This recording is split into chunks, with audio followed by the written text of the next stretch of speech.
El duelo es una pérdida de una relación afectiva, siendo esta relación afectiva un vínculo emocional que tengamos hacia una persona o un objeto. Existen diversos tipos de duelo. Como primer lugar podríamos poner el duelo laboral, que es cuando somos despedidos o dejamos algún empleo, haciendo que nuestro entorno cambie. Igual entra el duelo por proyectos o por planes, ya sea por una adversidad del destino o por una mala ejecución que ya no se llevan a cabo. También tenemos el duelo por relaciones amorosas, que lo prudente sería dejar un espacio entre una y otra para poder tener una perfecta limpieza mental. Siguiendo está un duelo que no es muy considerado por resultar ser banal, y hablamos de un duelo por objetos, ya sea un peluche, un anillo o una carta a la cual le tengamos un vínculo afectivo muy grande.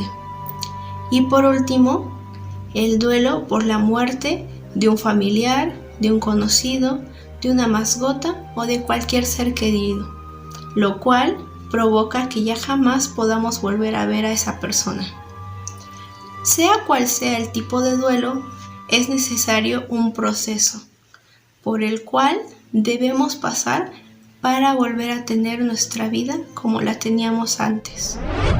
Las etapas del duelo son: crisis, cuando sucede la pérdida.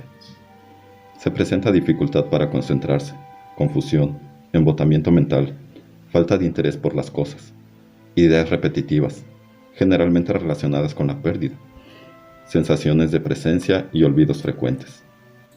Fase de negación. Aparecen los sentimientos de tristeza, enfado, rabia, culpa, miedo, ansiedad, soledad, añoranza, anhelo, cansancio existencial, desesperanza, abatimiento, alivio, liberación, sensación de abandono, amargura, sentimiento de venganza, desamparo e impotencia. Fase de enojo. Se experimenta sequedad de boca, dolor o sensación de vacío en el estómago, alteraciones del hábito intestinal, opresión en el pecho, opresión en la garganta, hipersensibilidad a los ruidos, disnea, palpitaciones, falta de energía, tensión muscular, inquietud, alteraciones del sueño, pérdida del apetito, pérdida de peso. Fase de depresión.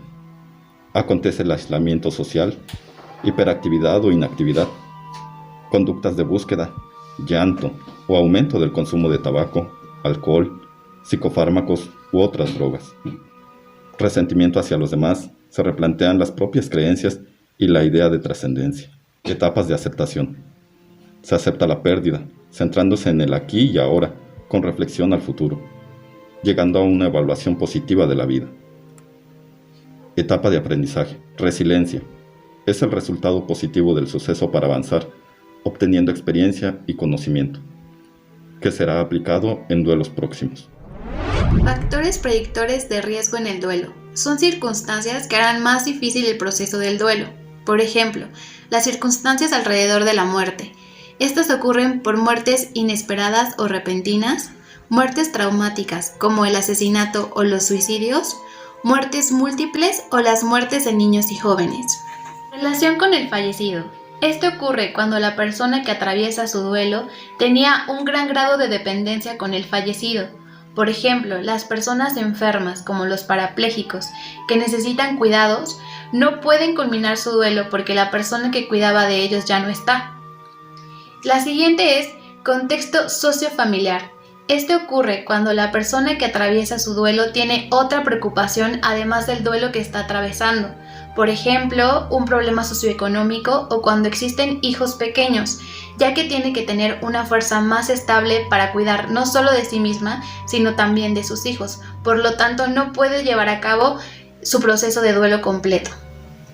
Personalidad, antecedentes y características del deudo.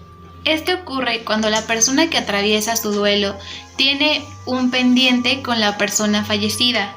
Por ejemplo, cuando un joven pierde a alguno de sus padres, tiene pensamientos como debí haberle hecho caso, debí haberme portado mejor o le debí haber querido más, etc. Esto no solamente ocurre en un nivel hijos a padres, también ocurre en una relación de pareja, en una relación padres a hijos o de hermanos. Puede ocurrir en cualquier tipo de relación.